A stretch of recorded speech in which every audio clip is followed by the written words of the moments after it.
నమస్కారం. మన కథలకు స్వాగతం. ఈరోజు మనం వంశీకి నచ్చిన కథల నుండి గుమ్మా ప్రసన్నకుమార్ గారు రచించిన ముసురు పట్టిన రాత్రి అనే ఒక కథను విందామండి. ఈ కథ ఆంధ్రజ్యోతి సచిత్ర వారపత్రిక 20 జనవరి 1979 ప్రచురించారండి. కష్టపడకుండా సులభంగా సొమ్ము సంపాదించడం మరిగిన మనిషికి ఎప్పుడో అప్పుడు పతనావస్థ తప్పదు. ఆ మనిషి ఆ ఊబి నుండి, ఆ ముద్ర నుంచి బయటపడలేడు. పరాయి వాళ్ళు సరే, రక్త సంబంధం ఉన్నవాళ్ళు కూడా ఆ రక్తం మరిగిన మనిషిని అనుమానించినప్పుడు, అసహించుకున్నప్పుడు ఆ మనిషి కళ్ళల్లో నీళ్లు తిరిగిన ఉపయోగం లేదు. అవి చీకట్లో ఎవరికీ కనిపించవు. మనుషుల్ని మనుషులే పీక్కుతునే వ్యవస్థలో బతుకు కంటే అనుబంధం ఎక్కువ కాదని స్పష్టం చేసే చేదు నిజాన్ని చిత్రించిన ఈ కథలో జారుడు మెట్ల మీద ఉన్న వాళ్ళకి కఠినమైన హెచ్చరిక ఉంది.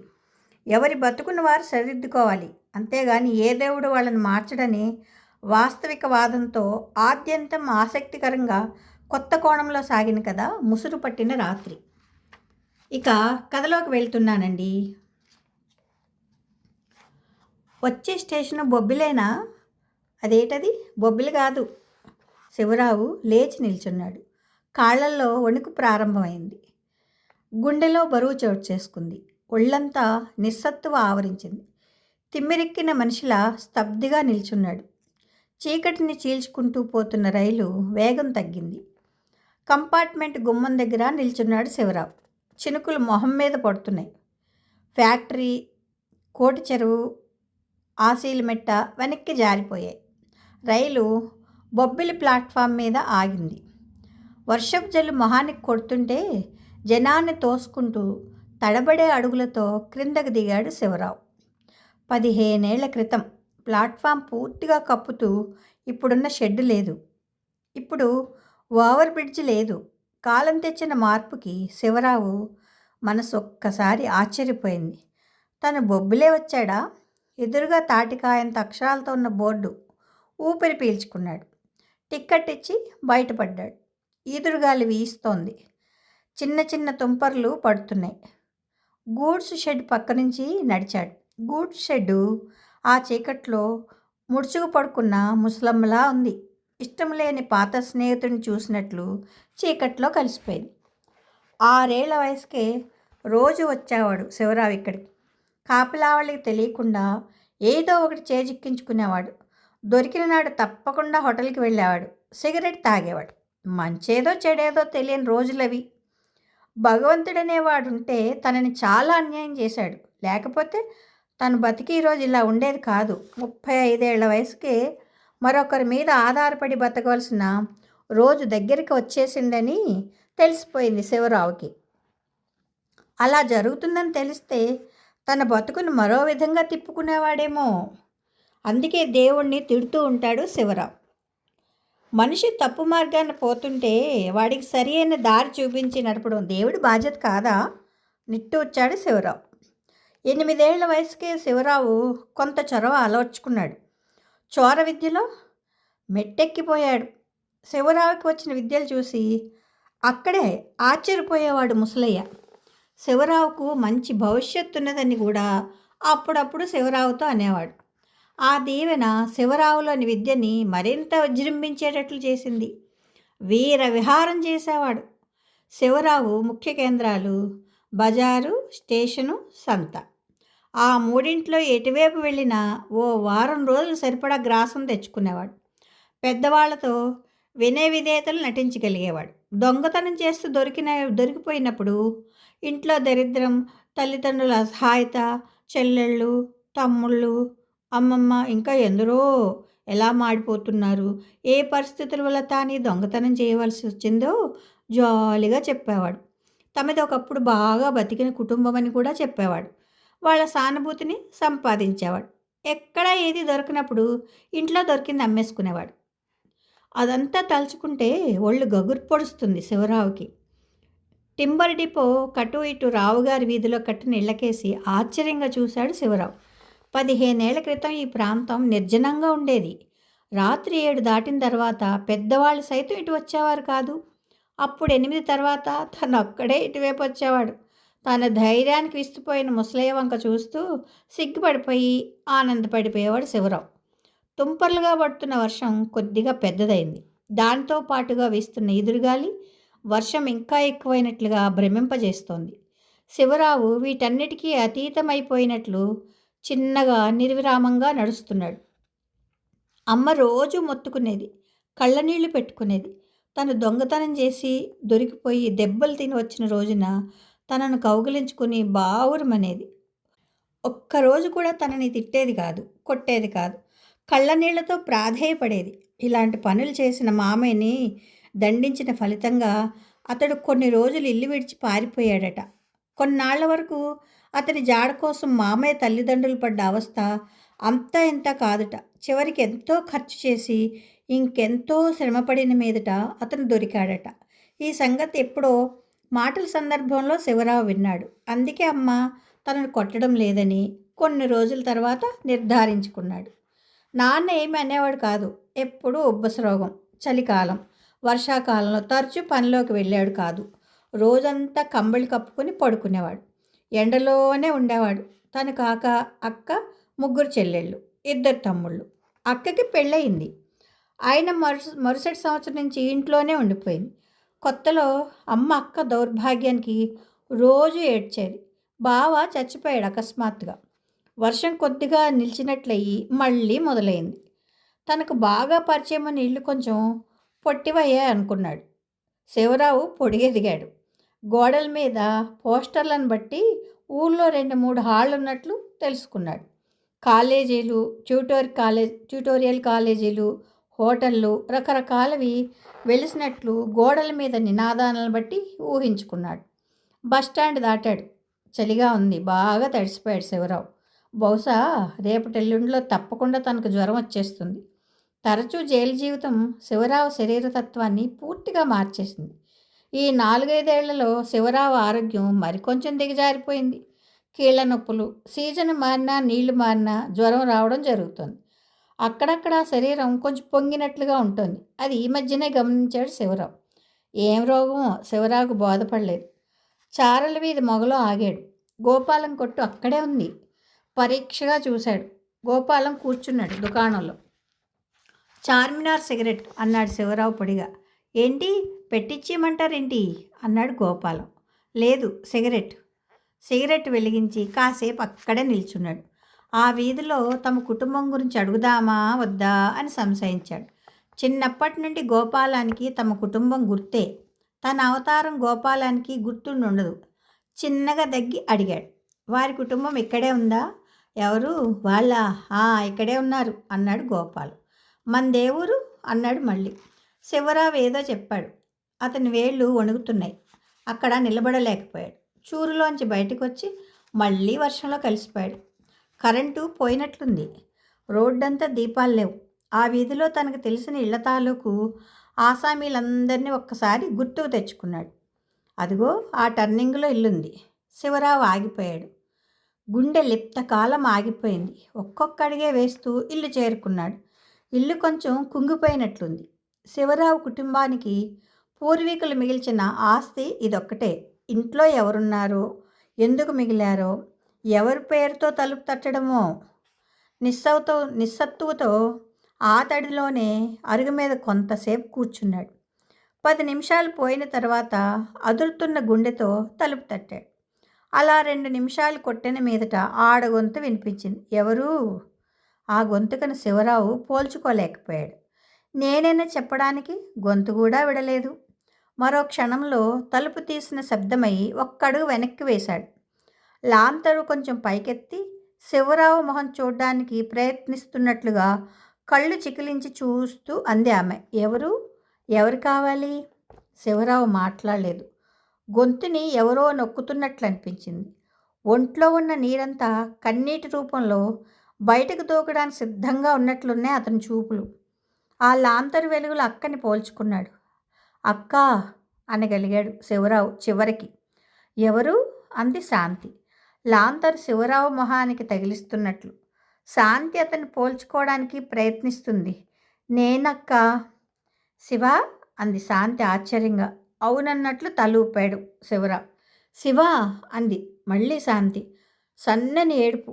కడుపులోంచి కట్టలు తెంచుకుని వస్తున్న ఏడుపుని ఆపుకోవడానికి అన్నట్లుగా నోటికడ్డంగా బయట చెరుగు నుంచుకుంది. లోపలికి పద అన్నాడు శివరావు గుమ్మంలో కాలు పెడుతూ. ఏడుపుతోనే దారి చూపెడుతూ లోపలికి తీసుకెళ్ళింది శాంతి. మంచం మీద కూర్చున్నాడు శివరావు. లాంతర్ కొక్కానికి తగిలించి శాంతి కింద కూర్చుంది. 2 చేతులతో మొహం కప్పుకొని అక్క ఏడుపుని ఆపే ప్రయత్నం ఏమీ చేయలేకపోయాడు శివరావు. చుట్టూ చూశాడు. ఓ మూల 2 ఆడవాళ్ళు పడుకున్నారు. మంచం మీద ఇంకొక ఆమె పడుకునుంది. వాళ్ళు ముగ్గురు తన చెల్లెళ్ళే ఉండవచ్చు అనుకున్నాడు. తమ్ముళ్ళేరి, అమ్మేది, నాన్నేరి అన్నీ అడుగుదాం అనుకున్నాడు. అమ్మేదక్క అన్నాడు శివరావు. అప్పటికి ఏడుపుని ఆపుకుని నిర్వికారంగా కిందకే చూస్తున్న అక్కలో మళ్ళీ కదలిక వచ్చింది. దుఃఖం ముంచుకొచ్చింది ఆమెకి. ఈసారి అమ్మలేని కొరత తీరిపోయేలా ఏడుపు ప్రారంభించింది. అప్పటికి తక్కిన ముగ్గురు లేచి కూర్చున్నారు. వాళ్ళకి ఏమీ అర్థం కాలేదు, కావడం లేదు. నిద్రమత్తు వదలనట్లుగా వెర్రివాళ్లలాగా చూస్తూ కూర్చున్నారు. అమ్మేది లక్ష్మి. ఆ ముగ్గురిలో ఎవరు లక్ష్మో తెలియకపోయినా అడిగాడు శివరావు. ఎవరమ్మా? మా అమ్మ చచ్చిపోయింది. నాన్న పోయిన 3 నెలలకే పోయింది. అక్క ఎందుకు ఏడుస్తుందో మిగిలిన వాళ్ళకి బోధపడింది. అందరి కళ్ళల్లో నీళ్లు నిండాయి. తమ్ముడో? ఎవరు? వాస కోసం 6 నెలలు వెతికి ఊరుకున్నాం అంది లక్ష్మి. రాఘవ్ సినిమా హాల్లో పనిచేస్తున్నాడు. 3 గంటల రాత్రికి వస్తాడు అంది లక్ష్మి మళ్ళీ. ఇంకా ఆశ్చర్యంగా చూస్తున్న 3వ చెల్లిని ఉద్దేశించి అంది శాంతి గద్గదంగా. అన్నయ్యే శివరావు తల వంచుకున్నాడు. చెల్లెల్ని పలకరింపుగా చూడ్డానికి కూడా సిగ్గేసింది శివరావుకి. అవునరా, ఇన్నాళ్ళు ఎక్కడున్నావురా అడిగింది పెద్ద చెల్లి నిష్ఠూరంగా. మీకింకా పెళ్ళిళ్ళు కాలేదా అని అడుగుదామనుకుని మానేశాడు శివరావు. ఈ లోపల ఈ ప్రశ్న వేసింది పెద్ద చెల్లి. చిన్నగా దగ్గి ఊరుకున్నాడు శివరావు. సమాధానం చెప్పలేదు. బయట కుండపోతగా వర్షం కురుస్తోంది. చివరికి శాంతి పెద్దగా నిట్టూరుస్తూ లేచింది. భోజనం తయారు చేస్తాను. శివరావు వద్దనలేదు. ఆకలి కూడా లేదు. అవునరా, ఇన్నాళ్ళు ఎక్కడున్నావురా? మేము జ్ఞాపకానికి రాలేదుట్రా అని అడిగింది పెద్ద చెల్లి. ఇది అప్పుడే పెద్దదై బాగా మాట్లాడుతుంది అనిపించేది చిన్నప్పుడు. పెద్ద చిన్న అనే భేదం లేకుండా మాట్లాడుతూ ఉండేది. ఇప్పుడు అలాంటి పిల్ల తనని ఇలా ప్రశ్నిస్తుంటే ఆమె వైపు ఆశ్చర్యంగా చూశాడు. శివరావు మాట్లాడలేదు. పెద్ద చెల్లి మరి రెట్టించి అడగను లేదు. చనువు చూసి అన్నయ్యను పలకరించినా సమాధానం రాకపోయేసరికి చిన్నపోయింది. ఉన్న చోటనే గోడకి చారిగిలబడి కూర్చుంది. మిగిలిన 2 తిరిగి పడుకునే ప్రయత్నంలో ఉన్నారు. బయట నీళ్లు పెట్టాను, కాలు కడుక్కో లోపల నుంచి పలికింది శాంతి. శివరావు కొంతసేపు అలానే కూర్చుని లేవలేదు. తర్వాత నిదానంగా లేచాడు. భోజనం అయిందనిపించాడు. భోజన సమయంలో ఎవరూ మాట్లాడలేదు. శాంతి తప్ప మిగిలిన 3 చెల్లెళ్ళు నిద్రపోయారు. శివరావు చుట్టూ చూశాడు. ఇంట్లో ఉన్న వస్తువులేవి తనని ఆహ్వానించి నెలల తరబడి భరించి తిండి పెట్టేట్లు లేవు. ఇందాక ఎక్కడ కూర్చున్నాడో అక్కడే చతికిలబడ్డాడు. చెయ్యి తుడుచుకుంటూ వచ్చింది శాంతి. లాంతరు వత్తి తగ్గించింది. గుమ్మానికి చారిగిలబడి వర్షాన్ని చూస్తూ నిల్చుంది. నీ కోసం ఎంతో వెతికించాం. నాన్న ఆ బెంగతోనే పోయారు. ఏ రాత్రైనా తలుపు చప్పుడైతే నువ్వేనేమోనని ఆతృత పడేవాళ్ళం. నాన్నని అమ్మని చిత్రవధ చేశావు. శివరావు మాట్లాడలేదు. చిన్నగా దగ్గి సర్దుకున్నాడు. ఆ రాత్రి వర్షం పడుతోంది. ముసలయ్యతో వెళ్ళాను. పాత సంఘటనలను జ్ఞాపకం చేసుకోవడానికి అన్నట్టుగా 1-2 నిమిషాలు ఆగాడు. శాంతక్క చూపు ఇంకా వర్షం మీదే ఉంది. ముసలయ్య దొరికిపోయాడు. ముసలయ్య చెప్పేవాడు, ఇలాంటి దొంగతనాలు చేస్తూ దొరికిపోయారంటే గట్టి శిక్ష పడుతుందని. దొరికిపోయి ఉంటే నా గతేంటో నాకు ఆ క్షణంలో తెలిసిపోయింది. దొంగతనం ఏదో ఆలోచన రాగా శాంతి ఉలిక్కిపడింది. ఆందోళనతో శివరావును చూసింది. ఈ ఊరిలో ఉండే ధైర్యం లేకపోయింది. ముసలయ్య చెప్పేవాడు, బొంబాయి నగరం చాలామందికి అనువైందని. ఆగిపోయాడు శివరావు. శాంతి భయంగా చూసింది శివరావు వైపు. తర్వాత ఆమె చూపు మంచం కింద చెక్కపెట్టె మీదకి మళ్ళింది. అందులో చెమటని చవిచూసిన 80 రూపాయలున్నాయి. పైసా కూడబెట్టగా అయిన రూపాయలవి. ఉన్న చోటనే కిందికి జారుతూ కూర్చుంది. అంత చలిలోనూ చిరుచెమట పట్టింది. మమ్మల్ని ఇలా బతకనీయవా శివ అంది శాంతి, ప్రపంచంలోని దైన్యాన్నంతటినీ ముఖంలో నింపుకొని. శివరావు అయోమయంగా చూశాడు శాంతక్క వైపు.